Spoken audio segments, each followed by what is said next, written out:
बिस्मिल्लाहिर्रहमानिर्रहीम। मैं हूं रज़ा मेकर, आप देख रहे हैं IRK न्यूज़। आइए जानते हैं आज की कुछ अहम अपडेट्स इमरान रियाज खान से। जो शंघाई ताउन तंजीम का समिट पाकिस्तान में होने जा रहा है, इसके हवाले से मैंने हुकूमती सहाफ़ी खुद कह रहे हैं कि इसकी आड़ में पूरा बंदोबस्त कर लिया गया है आईनी तरमीम करने का। अब मैं आगे चल के आपको बताता हूं कि नंबर क्या है, इस वक्त ये कहां खड़े हुए हैं और कहां फंसे हुए हैं, ये भी मैं आपको बता देता हूं। फ्रस्ट्रेशन और परेशानी कितनी है वो भी मैं आपको भी बता देता हूं। लेकिन आप ये ध्यान में रखें कि एक तो इस आड़ में आईनी तरमीम का काम किया जाएगा। आईनी तरमीम का काम अगर हो जाए तो ये तो बोनस है, ना हो तो फिर भी पाकिस्तान तहरीक-ए-इंसाफ का कोई तो बंदोबस्त करना है ना। तो क्योंकि पाकिस्तान में शंघाई ताउन तंजीम का इजलास हो रहा है तो तहरीक-ए-इंसाफ के कारकुन को बाहर निकालते हैं, और जब तहरीक-ए-इंसाफ के कारकुन को उकसाएंगे, गुस्सा दिलाएंगे और वो एहतजाज करेगा तो फिर इस पार्टी को मुल्क दुश्मन डिक्लेयर करके इस पर पाबंदी लगा के इसके ऊपर हमला कर देंगे हम, और फिर वही कुछ करेंगे जो पहले हमने 9 में किया था। तो एक्चुअली जो प्लान है, जो मुझे समझ आ रहा है, मेरी नाकिस राय में मुझे ये समझ आ रहा है। अब इसके लिए हुकूमत ने किया क्या है? सबसे पहले उन्होंने इमरान खान साहब को अलग थलग कर दिया। 10वां 11वां दिन है, इमरान खान साहब से कोई राब्ता किसी पार्टी के मेंबर का है ही नहीं, और इमरान खान साहब को बाहर की दुनिया से काट दिया गया है। तो एक तो ये किया गया, और ये करने के जरिए से लोगों को उकसाया जा रहा है कि आओ बाहर, आओ बाहर। हालांकि ये छोटी सी बात है। अब लोगों को ऐसे मौके पर बाहर निकाला जा रहा है जिस मौके पर पूरी दुनिया में यानी कोई भी नहीं चाहेगा कि निकल के लोग एहतजाज करें या कोई इस तरह की सिचुएशन पैदा हो। वैसे तो देखें, अमेरिका के अंदर, यूरोप के अंदर, पूरी दुनिया के अंदर, अक़वाम मुत्तहिदा के दफ्तर के बाहर भी हजारों लाखों लोग एहतजाज कर रहे होते हैं, कोई फर्क ही नहीं पड़ता। एहतजाज से क्या फर्क पड़ता है? ये तो लोगों का बुनियादी जमहूरी हक है और इसको तो दुनिया अप्रिशिएट करती है, दुनिया इतनी पीछे नहीं रहेगी। वो जो लोग आ रहे हैं उनके खिलाफ तो एहतजाज कोई नहीं कर रहा ना। एहतजाज तो हो रहा है कि जनाब ये रियासत क्या कर रही है, क्यों जुल्म कर रही है, हमारे लीडर को क्यों अंदर रखा हुआ है। पाकिस्तान में सबसे ज्यादा वोट इमरान खान ने लिए और अब उसकी पार्टी खतरा बनी हुई है नवाज शरीफ के लिए और जरदारी के लिए। तो इन्होंने एक मंसूबा बनाया है कि क्यों ना इस पार्टी को दबाने का एक और मौका पैदा किया जाए। इमरान खान के बारे में कुछ ऐसा करते हैं कि उनको गायब करते हैं, मुलाकातें नहीं करवाते। जब मुलाकातें नहीं होंगी तो कोई स्ट्रेटजी नहीं आएगी, हम अपनी आईनी तरमीम पे काम करेंगे। एक मायूसी भी पैदा होगी पाकिस्तान तहरीक-ए-इंसाफ के MNAs में और सेनेटर्स में। उस मायूसी का फायदा उठा के हम बंदे खरीद लेंगे और अपनी आईनी तरमीम कर लेंगे। एक तो ये है। दूसरा, इस बीच में अगर पब्लिक ने रिएक्शन दिया तो हम खौफनाक किस्म के मुकदमा दर्ज करेंगे और पाकिस्तान तहरीक-ए-इंसाफ पे पाबंदी भी लगा देंगे। ये एक तीर से दो शिकार है जो वो करने जा रहे हैं। इसको रोकेगा कौन? देखिए, ये रियासत का काम है, रियासती इदारों का काम है। ये नवाज शरीफ ने और जरदारी फैमिली ने चले जाना पाकिस्तान से बाहर। इनकी प्रॉपर्टीज बाहर हैं, जायदादें बाहर हैं, इनकी फैमिलीज बाहर हैं, इनके रिश्तेदार बाहर हैं, इनके बच्चे बाहर पैदा होते हैं, इनके बच्चे बाहर बड़े होते हैं। ये तो सिर्फ इक्तदार के लिए पाकिस्तान में आते हैं ना। तो ये इदारों का काम है कि वो होश के नाखून ले, वो होश के नाखून ले, इनकी सियासत के लिए इस तरह के दाव पेच में ना आए जिसका पाकिस्तान को नुकसान हो। यानी अदालत अगर एक नोटिस ले ले, कोई भी अदालत नोटिस लेके ये कह सकती है भाई इतना इंपॉर्टेंट इवेंट हो रहा है पाकिस्तान में, भाई होश के नाखून ले सारे सियासतदान। वजारत दाखिला को बाकायदा एप्लीकेशन लिखी है पाकिस्तान तहरीक-ए-इंसाफ ने। वो कहते हैं, साफ कहते हैं पाकिस्तान तहरीक-ए-इंसाफ ने, हमारी एक शर्त है, हम एहतजाज करना ही नहीं चाहते, हम एहतजाज में आने ही नहीं चाहते, बस सिर्फ आप इमरान खान से मुलाकात करवा दें, हमें तसल्ली हो जाए हमारा लीडर ठीक है, हमें तसल्ली हो जाए कि हमारा लीडर जो है उसकी हालत क्या है, तो जरा मुलाकात करवा दे। वो तो सिर्फ मुलाकात मांग रहे हैं बैरिस्टर सैफ के लिए और हामिद रजा काजमी साहब के लिए।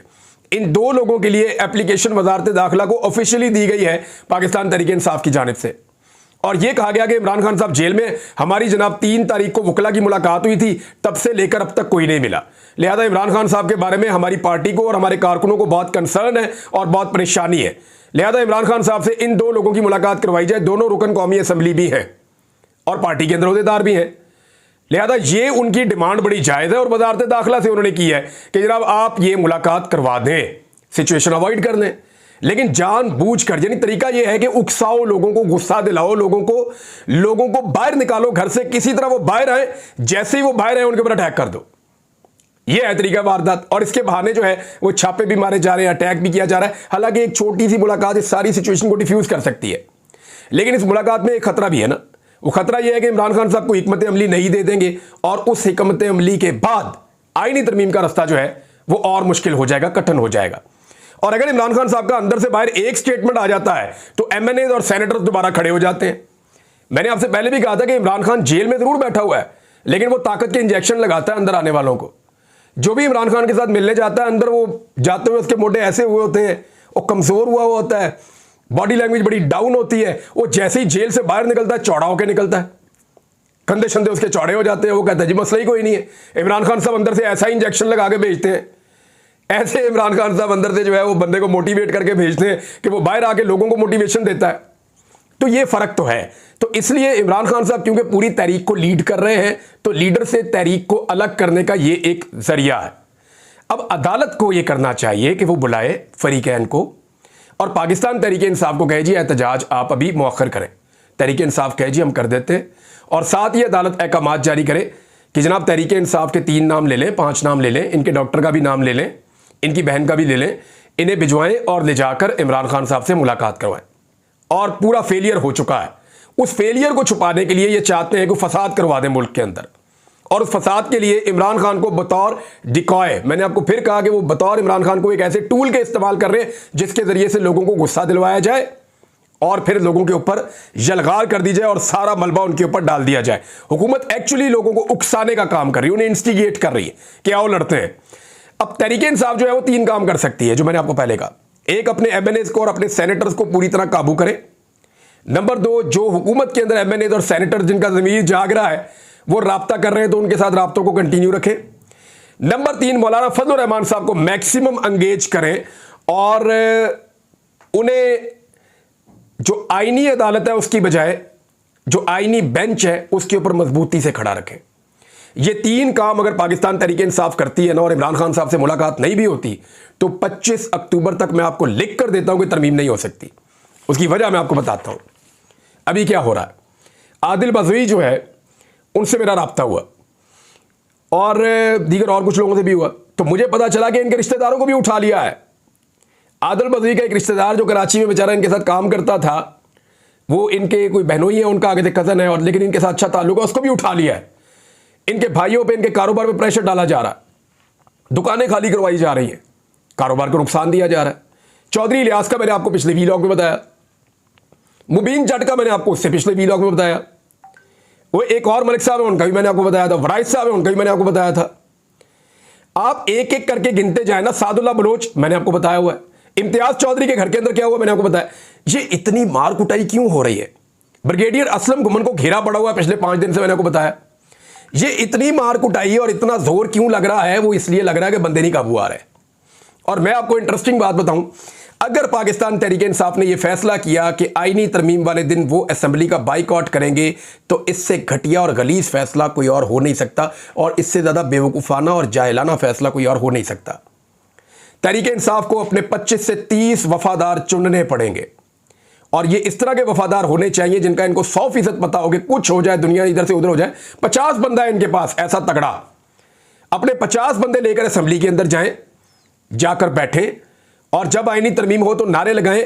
मैं आपको 100% बता रहा हूं कि पाकिस्तान तहरीक इंसाफ के जिन लोगों को अगवा किया जाएगा, जिनको खरीदने की और जबर करने की कोशिश की जाएगी, वो बंदे हुकूमती बेंचों से उठ के इधर वापस आ जाएंगे।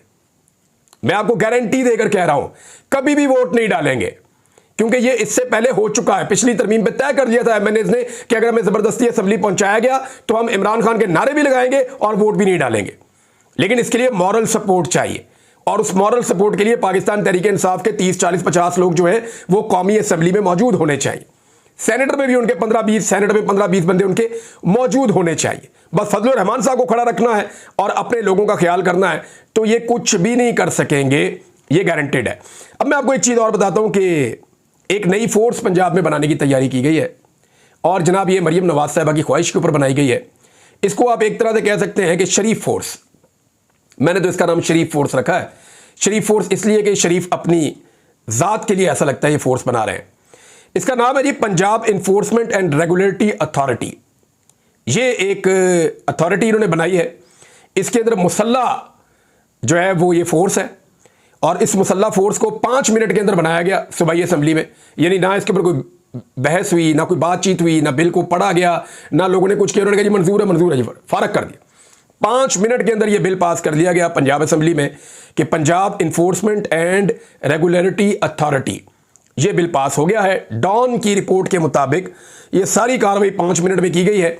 अब एक ऐसी फोर्स बनाई जा रही है जिसके पास बड़े वसी इख्तियारात हैं। किन चीज़ों के?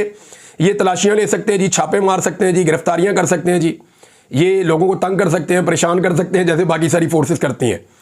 तो ये पुलिस और सीडीडी के जो इख्तियारात हैं उनके ऊपर एक और फोर्स आ रही है जिसकी चेयरपर्सन वज़ीर आला खुद होंगी और इसके जो वाइस चेयरपर्सन है वो चीफ सेक्रेटरी जो भी होगा वो होगा।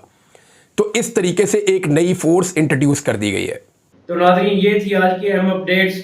इसी के साथ अपने मेज़बान रज़ा मेकिन को इजाज़त दीजिए। अल्लाह हाफिज़।